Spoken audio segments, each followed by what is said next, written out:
जो छैनी कहे मुझ पे हथौड़ा मत मार, तो मूर्ति कैसे बन जाएगी? जो हल कहे मुझे धरती पे मत जोतो, वो फसल कैसे उगाएगा? सही बात। माँ बाप की डांट हमारे लिए वैसी ही है।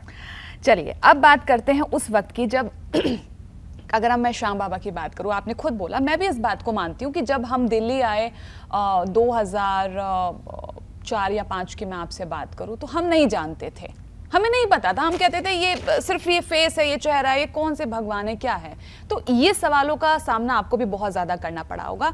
तो जब बाबा श्याम को कोई नहीं जानता था, धीरे धीरे आपने भजन कीर्तन करने शुरू किए, लोगों ने जानना शुरू किया, युवाओं में स्पेशली बहुत जोश आपने भरा। बहुत ज़्यादा उम्र नहीं है आपकी, मैं रिवील तो नहीं करूंगी अभी लोगों को, क्योंकि जन्मदिन भी है आपका। सबसे पहले तो बर्थडे विश कर दीजिए कन्हैया भाई जी को सब लोग। जय श्री श्याम, धन्यवाद। जो भी मुझे जन्मदिन की बधाई देना चाहता हो, किसी गरीब को 2 लड्डू खिला के आना।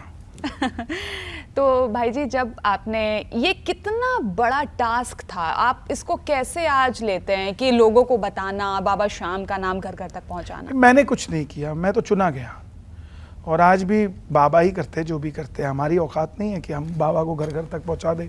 सन 97 में हमारे चंडीगढ़ में मूर्ति स्थापना हुई तो लोगों ने पर्चे छाप दिए कि नकली भगवान ले आए हैं लाले मिलके, ये बनियों का देवता है और ये क्या देवता है बताओ। हम तो घर में घुट घुट के रोते थे कि बाबा आपको हम लोगों तक पहुंचाना चाहते हैं और ये तो पर्चे छाप रहे हैं कि शाम क्या होता है, शाम तो वृंदावन वाला है, ये कौन सा है। तो लोग तो आज गाने की लड़ाई लड़ रहे हैं, हमने तो पुजवाने की लड़ाई लड़ी है। पुजवाते ही ना, पूजता ही नहीं तो गाते ही किसको? सही बात है। तो हमने तो वो चीज़ें करी है, और उसमें मैं अकेला नहीं हूँ, बहुत सारे भारत के पुराने मंडल हैं, चाहे वो कलकत्ता का श्याम मित्र मंडल हो, कानपुर का श्याम मित्र मंडल हो, बम्बई के कई मंडल हैं, बनारस के कई मंडल हैं, दिल्ली के कई मंडल हैं। इन लोगों की मेहनत लगी हुई है, जो 40-40 साल से मंडल बने हुए हैं। तो हम लोगों को अगर गाना है तो मंच कौन दे रहा है हम लोगों को?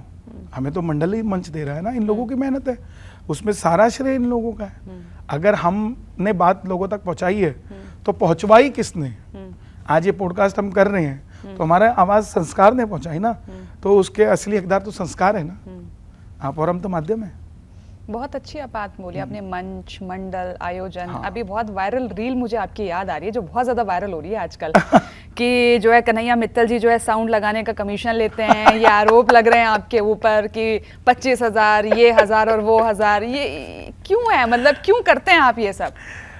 देखिए, पहली बात तो कोई 2-2.5 करोड़ रुपए का इल्जाम लगाता तो मुझे अच्छा भी लगता, डाइजेस्ट हो जाता है, डाइजेस्ट होता, अच्छा होता ना, कि कम से कम नींद तो उड़ती मेरी कि मैंने किसी के पैसे देने हैं।